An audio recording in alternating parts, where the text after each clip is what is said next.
in our armed forces with the unbounding determination of our people, we will gain the inevitable triumph, so help us God.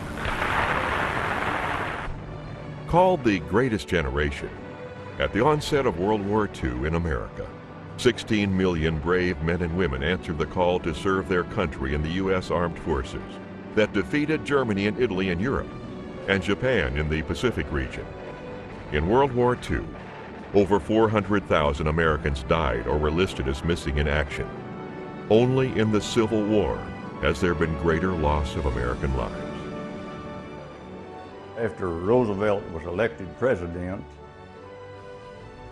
some of his staff or someone said, if you don't get something started pretty quick, you will be a one-term president.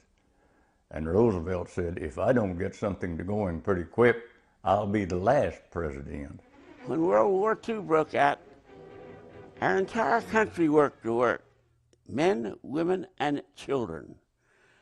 A lot of the men were gone into the service, so the women stepped up and took over. We were very patriotic because we wanted to win the war. I enlisted because I was so proud of this country being a free country where you could worship the way you wanted, you could do what you wanted, and these people were going to take over and stop all that. And so I figured it was worth my life if necessary.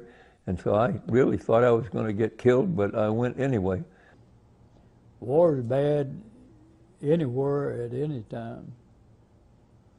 But we were in a battle for survival. And most of us realized that. I remember standing in front of the Zenith radio upright. And when he declared the war, when he come out, and I listened to the bombing of Pearl Harbor. I was just a little kid then, and that infuriated me.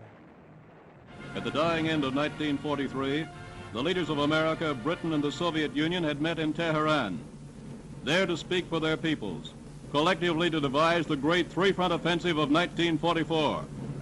The Western armies were massing the guns, the shells, the tanks, the trucks, the planes, the float stocks, the gasoline, spare parts, field equipment, mine detectors, medical supplies, and troops. In the Far East, American power struck in the Pacific. Guadalcanal, New Guinea, Tarawa, Inwituck, the Admiralties, Biak, the Marianas, Palau, Morotai, and now the Philippines. We attacked. This is the original uniform that I wore in the Army and was discharged in June of 1946. And the troops? We lived in the mud, in the ground, eating sea rations out of a can cold. We had over 30 inches of rain in the 32 days I spent on Okinawa fighting. And all the while we were being shot at, Japanese mortars, artillery, whatever else they had to throw at us. I flew 35 missions during the war, and I was only overseas 8.5 months. So we flew missions about every second day. A lot of fellows didn't come back. And of course, those are the heroes of the day. You ran to your gun as fast as you could. You took up your duties just like you were trained to do, and you just done what you were trained to do. I guess our biggest problem was the suicide planes in those days. I'm talking about Okinawa and Iwo Jima. And we'd get them. We could reach out there with those 5-inch guns, and we could throw up a battery of shells that flying through the flak there would get most of the airplanes, but there was always some that got through. We did lose people. And then you got the ghastly job of taking them out and burying them at sea. They didn't have a place that we could put them like you would be if you could get them back home. And I guess that was the most devastating part of my life. And then you see guys that 30 minutes ago you were talking to, and now they're dead. I joined, and I'll do it again in New York 2nd. And though we washed out, because I love my country. Well, actually, I've not had anybody call me a hero, except maybe my kid. Well, there you go. But I appreciate, you know, their feeling to me toward that. But if people could see what I went through, they would call me a hero. If they could even envision what I went through. You'd have to be heroic in order to do it, or else you'd jump off ship and try to swim. Coming home as heroes, America's vets went to work, were instrumental in building the world's leading industrialized economy, and delivering the great American dream to their families. I must admit, when I look at how this country galvanized together to save the world from tyranny, I think it was the greatest generation. That goes not just for the soldiers, but for the whole nation that got behind the whole thing, and our allies, who were pretty well beat up by the time we jumped in and saved them. When the bomb was dropped, it made all the difference to us fellows at Okinawa, because we were scheduled to, we later found out later, we were scheduled to invade Japan. And Okinawa was bad, but Japan would have been just terrible. When I was a few years younger, one of my grandsons was writing a paper on ethics, and he asked me that question when I thought about dropping the bomb, and I told him if they hadn't dropped it, he might not be around. I did what I had to do when we were in a time of war, and I needed to protect my country and my family.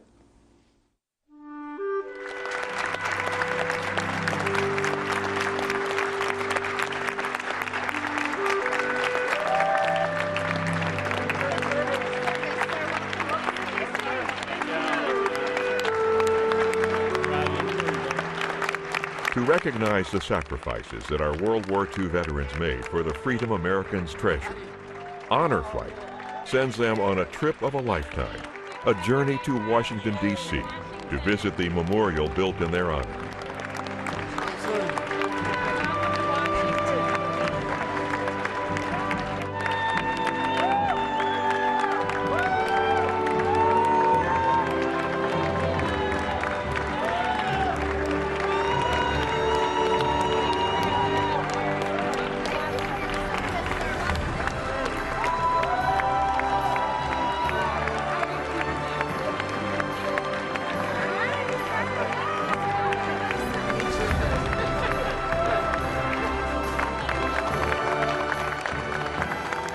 On this inaugural trip for Honor Flight Houston, the group was made up of 25 vets and their guardians.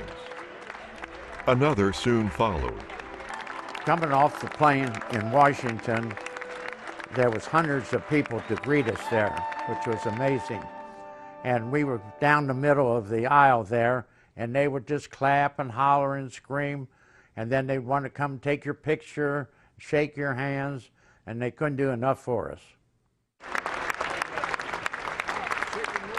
People were lined up on both sides as we moved through, and they were just holding out their hands and saying thanks and thanks and thanks, and so it was heartwarming, I'll tell you. It couldn't have been nicer. Thank you for your service, sir. Everything that happened, it seemed that it was happening because I was a veteran.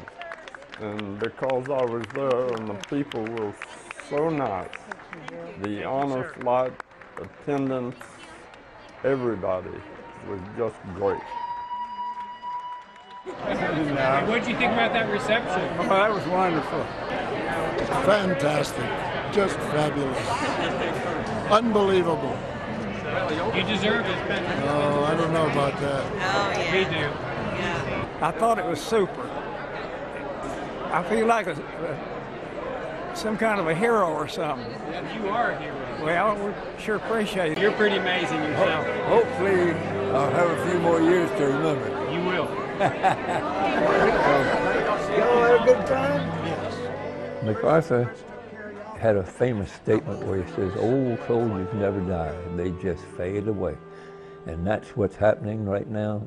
World War II veterans are fading away fast, and I just hope that support for these honor flights will continue to get as many as possible up to that wonderful memorial before they all fade away.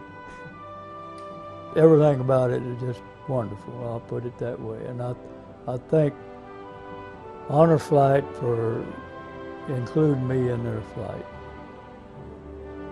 Now I got to go.